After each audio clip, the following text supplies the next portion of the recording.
eu converso hoje com o Dr. Wellington Santana. Ele é endocrinologista e o assunto hoje com o Dr. Wellington é sobre a diabetes, que é uma doença que vem cada vez mais crescendo no Brasil e no Maranhão. E a gente sempre se pergunta, né? Isso se deve a quê exatamente? Obrigada por ter aceito o nosso convite para estar aqui hoje, para falar sobre esse assunto. É uma honra estar aqui, Alcineva, tratar de um assunto tão importante. Muito obrigado. Bom, em relação à sua pergunta, o que pode estar favorecendo o aparecimento de diabetes? A gente sabe que o diabetes, na sua forma mais comum, diabetes tipo 2, é uma doença que está relacionada ao envelhecimento da população e, sobretudo, ao excesso de peso e à obesidade. Então, a gente sabe que, especialmente em relação ao excesso de peso, mais de 80% dos pacientes com diabetes tipo 2, no momento do diagnóstico, eles têm excesso de peso ou obesidade, e isso aumenta o que a gente chama de resistência à insulina, que é a gênese, né, a etiologia dessa doença. Então, a obesidade favorece diretamente o desenvolvimento de diabetes e, como ela está aumentando na nossa população, a gente espera também um aumento no número de casos de diabetes. Poderia-se dizer, Dr. Wellington, que a diabetes ela está diretamente relacionada à alimentação? Eu diria que especialmente ao peso. É claro que uma pessoa que se alimenta de uma maneira irregular, ela vai ganhar mais peso. E isso vai colocar ela sob risco de diabetes. Mas não existe uma dieta específica e que coloca você sob um risco maior de diabetes. Bom, qual é o papel do endocrinologista na vida daquela pessoa que tem diabetes? O endocrinologista, ele é o profissional que vai fazer o diagnóstico do diabetes, na grande maioria das vezes, ele, juntamente com o clínico, e que vai ajudar o paciente a gerenciar o controle do diabetes. Então, ele vai estar focado em aspectos relacionados ao controle da glicose, ao rastreio de complicações do diabetes. Ele é o profissional que vai referenciar esse paciente para outros profissionais de saúde, de uma maneira a montar a estratégia de tratamento da doença. A pessoa com diabetes, ela vai precisar usar medicamento aí para o resto da vida?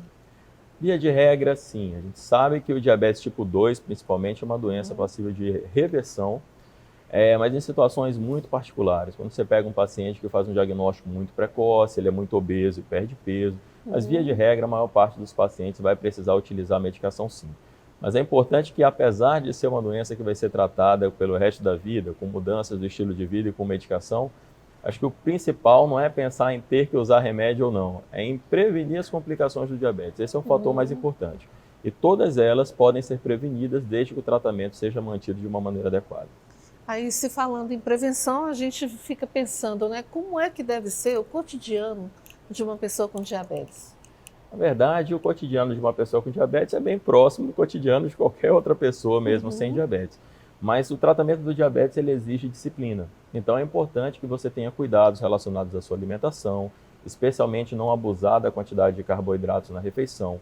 Cuidados relacionados à atividade física, porque isso ajuda no controle da doença, né? O exercício ajuda a baixar os níveis de glicose no sangue. E também relacionados ao uso dos medicamentos, a fazer os exames com regularidade, consultas médicas frequentes. Então, é um pacote, na verdade, de coisas que precisam ser feitas para que o paciente tenha uma vida normal e com qualidade. Nada de exagerar, né, doutor? Principalmente na alimentação aí, para quem já está com a doença, né? Exatamente. Acho que exagero não combina com diabetes. É possível prevenir o diabetes? É possível prevenir, especialmente essa forma mais comum que é o diabetes tipo 2. Então a gente sabe, se você conseguir perder pelo menos 7% do seu peso e fazer exercício físico com regularidade, e quando eu digo regularidade, eu estou falando de pelo menos 150 minutos por semana de atividade física, sem ficar mais do que 2 dias sem fazer exercício, isso é capaz de reduzir em mais da metade o número de casos de diabetes. Então são medidas importantes quando se pensa em prevenção. Doutor, a obesidade a gente sabe que tá, cada dia que passa as pessoas parecem assim que não se preocupam muito, né? E essa questão da obesidade, para quem já é diabético, o que que pode complicar ainda mais? Na verdade, o diabetes ele faz parte de um espectro de doenças que se denominam síndrome metabólica. Então, a síndrome metabólica ela vai englobar a obesidade, o diabetes, as alterações do colesterol, dos triglicerídeos, a hipertensão, pressão arterial, gordura no fígado, enfim, uma série de coisas.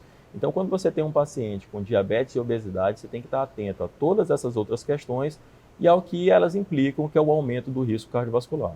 Então, pacientes com diabetes, eles têm uma chance maior de morrer por problemas do coração do que o restante da população. E a gente precisa estar especialmente atento nesses pacientes com obesidade e diabetes tipo 2. Então, manter esse equilíbrio é fundamental para a sobrevivência, né? Sem sombra de dúvidas. Aham. Doutor, agora para aquelas pessoas que abusam, hein, o que você recomenda? Não abusar.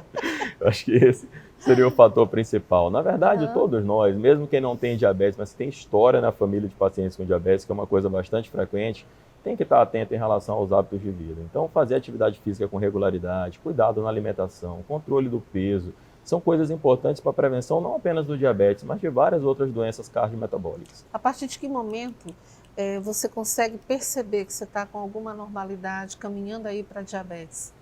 Na verdade, se você tiver história familiar de diabetes, especialmente do diabetes tipo 2, eu diria que você já deveria ficar um pouco mais preocupado em relação ao desenvolvimento, a possibilidade de desenvolvimento da doença. Mas se tiver com excesso de peso, se tiver outras condições metabólicas, às vezes hipertensão arterial ou alterações do colesterol, todos esses fatores acabam trazendo para a gente a lembrança de investigar o diabetes e a gente precisa estar atento nessas condições.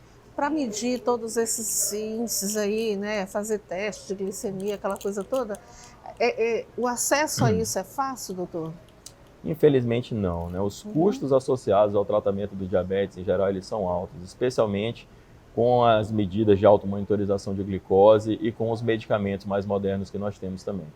Então, infelizmente, como eu digo, esses custos não são simples. O Estado ele garante para alguns pacientes, o Estado ou o município, parte desses insumos, desde que o paciente preencha alguns critérios, e nem sempre a gente consegue garantir isso com a regularidade necessária ou na quantidade de insumos que são necessários para um tratamento adequado.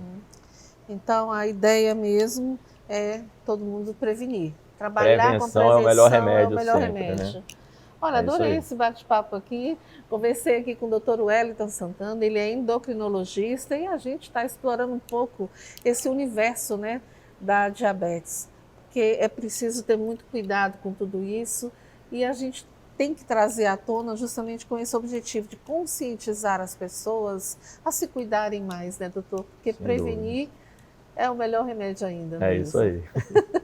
Muito obrigada, então, pelo bate-papo hoje conosco sobre o assunto. Foi uma honra participar desse encontro com vocês.